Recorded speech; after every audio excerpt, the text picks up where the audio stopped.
할렐루야. 오늘도 주님의 크고 놀라우신 은혜와 평강이 여러분에게 함께 하시기를 간절히 축복합니다. 1월 21일 수요일, 오늘 우리에게 주시는 하나님의 말씀은 시편 30편 1절로 12절입니다. 주님께서 나를 수렁에서 건져주시고 내 원수가 나를 비웃지 못하게 해주셨으니 내가 주님을 우러러 찬양하렵니다. 주 나의 하나님, 내가 주님께 울부짖었더니 주님께서 나를 고쳐주셨습니다. 주님, 스올에서 이 몸을 끌어올리셨고 무덤으로 내려간 사람들 가운데서 나를 회복시켜 주셨습니다. 주님을 믿는 성도들아, 주님을 찬양하여라. 그 거룩한 이름을 찬양하여라. 주님의 진노는 잠깐이요 그의 은총은 영원하니 밤새도록 눈물을 흘려도 새벽이 오면 기쁨이 넘친다. 내가 편히 지낼 때에는 이제는 영원히 흔들리지 않겠지 하였지만 태산보다 더 든든하게 은총으로 나를 지켜주시던 주님께서 나를 외면하시자마자 나는 그만 두려움에 사로잡히고 말았습니다. 주님, 내가 주님께 부르짖었고 주님께 은혜를 간구하였습니다. 내가 죽은들 주님께 무슨 유익이 되겠습니까? 내가 죽어 구덩이에 던져지는 것이 주님께 무슨 유익이 되겠습니까? 한 줌의 티끌이 주님을 찬양할 수 있습니까? 한 줌의 흙이 주님의 진리를 전파할 수 있습니까?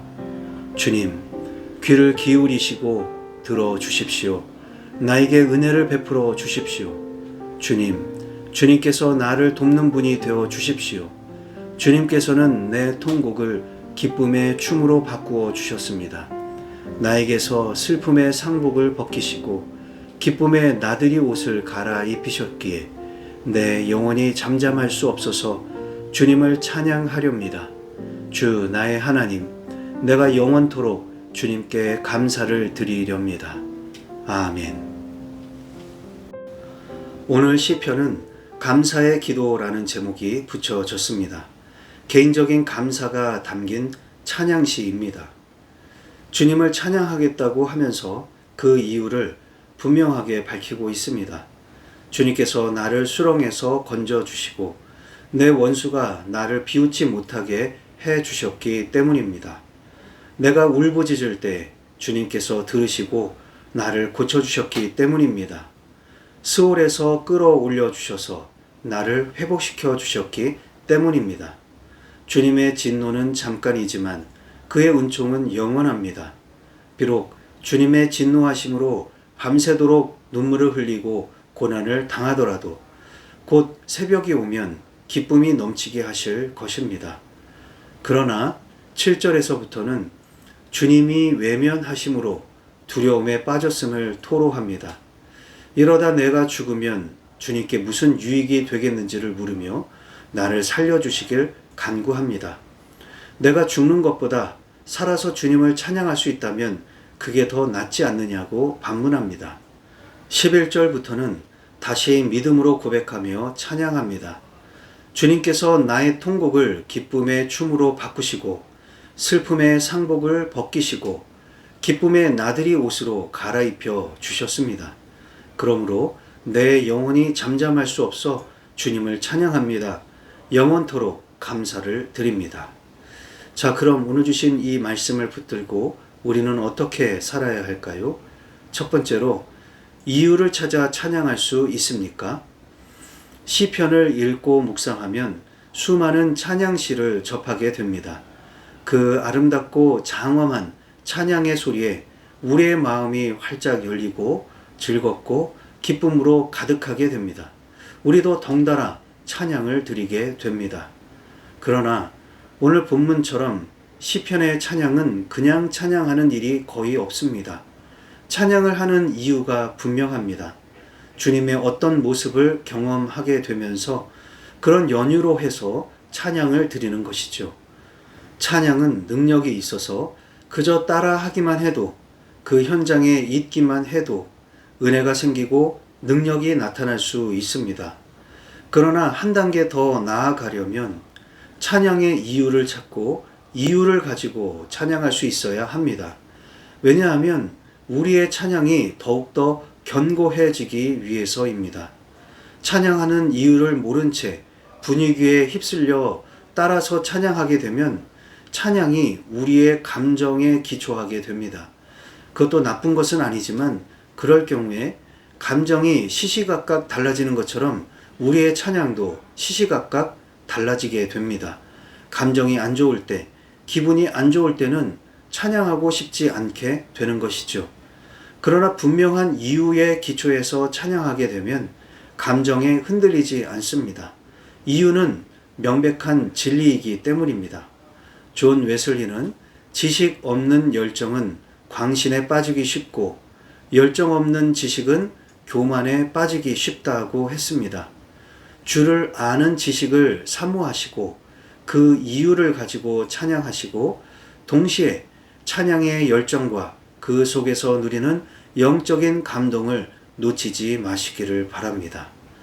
두 번째로, 찬양할 이유를 찾을 수 없을 때는 어떻게 해야 할까요? 오늘 본문 6절에서부터는 주님께서 나를 외면하셨다고 느낄 정도로 두려움과 고난 속에 직면하고 있습니다. 이러다 죽을 것 같다며 주님께 부르짖고 탄원하고 있습니다.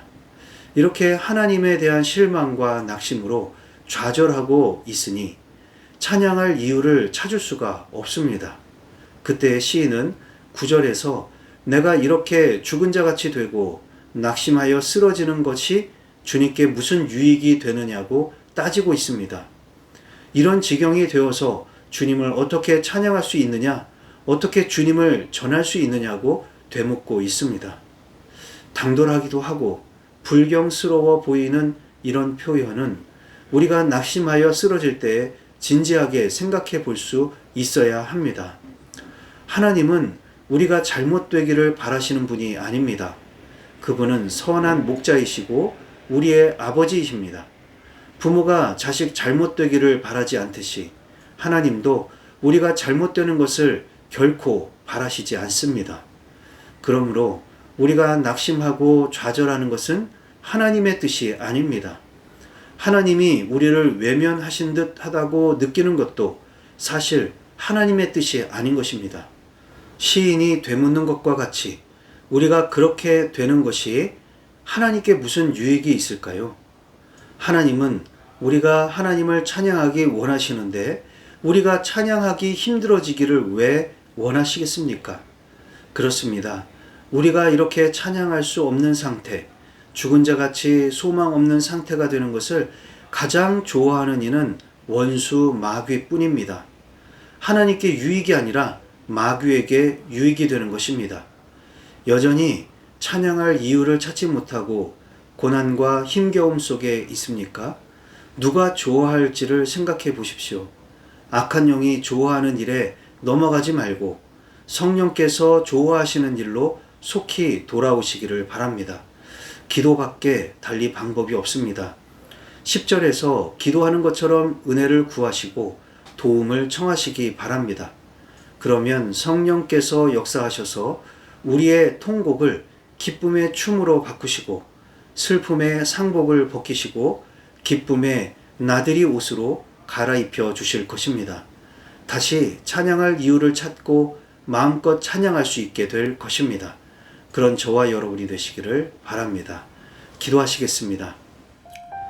사랑과 은혜가 풍성하신 하나님 아버지, 오늘도 말씀으로 새날을 열어주시니 감사를 드립니다.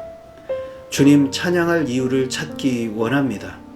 나를 수렁에서 건져주신 것, 원수가 비웃지 못하게 하신 것, 나를 고쳐주신 것, 죽음에서 끌어올려 주신 것, 회복시켜 주신 것, 진노를 거두시고 은총을 영원토록 베푸신 것, 이 모든 주님의 은총을 기억할 수 있게 해 주시고 찬양할 이유를 발견하게 하시고 마음껏 찬양할 수 있도록 인도해 주옵소서.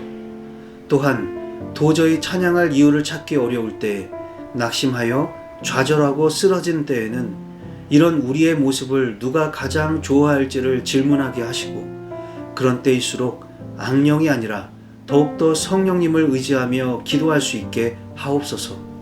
결국 우리를 도우시고 은혜 주시는 주님의 역사로 말미암아 슬픔 대신 화관을 씌워 주시고 기쁨의 옷으로 갈아입혀 주시며 늘 주를 찬송하는 복된 주의 자녀가 되게 하옵소서. 예수님의 이름으로 기도하옵나이다. 아멘.